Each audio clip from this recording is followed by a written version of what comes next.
last question. Ano ang full name ko?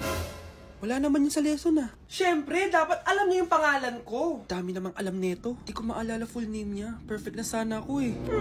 Kapag di niyo nasagutan yan, -10 kayo sa akin. Aba ma'am, paano namin malalaman yung full name mo? Eh di ka naman nagpakilala sa amin. Ano ka, sikat? Artista? Ang lakas mo mag-minus kapag di nasagutan yung full name mo? Sige nga, ano full name ko? Kapag di mo nasagutan, ma-minus ko yung sweldo mo. Tsaka magagamit ba namin yan kapag nagtrabaho na kami? Di naman, diba? Pakinamin sa full name mo.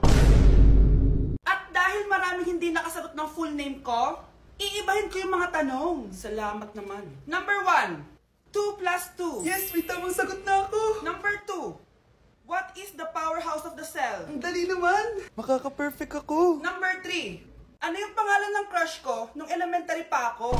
Ano na naman yan? Kung nakikinig talaga kayo, alam nyo kung sino yung crush ko. Aba ma'am, akala bang iibahin mo yung mga tanong? Bakit may mga ganyang tanong na naman? Malamang, para makasigurado ako na nakikinig talaga kayo. Wala namang may paki kung sino naging crush mo na elementary ka ma'am. Wala namang may alam yan eh.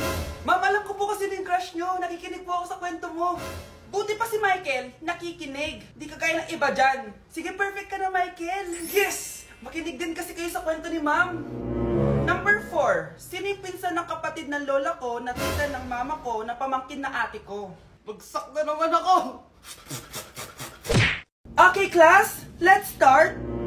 Scarlett? Sorry po ma'am, late po ako. Ay, bawal na pumasok kapag late. Doon ko sa labas. Hintayin mo matapos yung subject ko. Ma'am, pero... Labas! Pinahiya mo ko ah. 5 minutes nang late si ma'am. Sorry class, na late ako. Start na natin discussion ha? Ay hindi ma'am. Kapag na late na, bawal na pumasok. Aba, sino nagsabi sa'yo niyan? Ikaw po ma'am.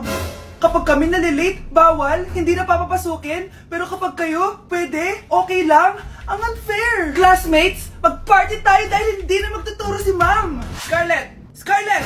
Ano, may sasabihin ka ba? Wala po ma'am. Buti po nakadating pa rin po kayo kahit na late. Okay class, let's start. Okay class, last 5 minutes. Hirap naman nito.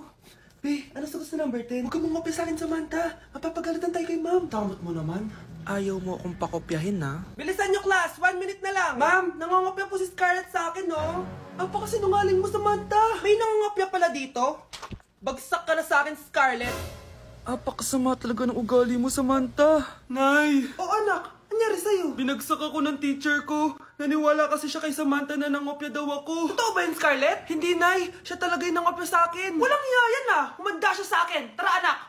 A few moments later. Ma'am, bakit niyo po kami pinatawag dito? Eh kasi yung anak mo, sinungaling. Siya naman talaga yung nangopya kay Scarlett eh. Hindi po totoo yan. Para malaman natin kung sino nagsasabi ng totoo sa inyong dalawa, mag-quiz na lang kayo ulit. Patay ako nito. Humanda ka ng mapahiya, Samantha. Okay, time's up. Pass your papers. Scarlett, naka-perfect ka.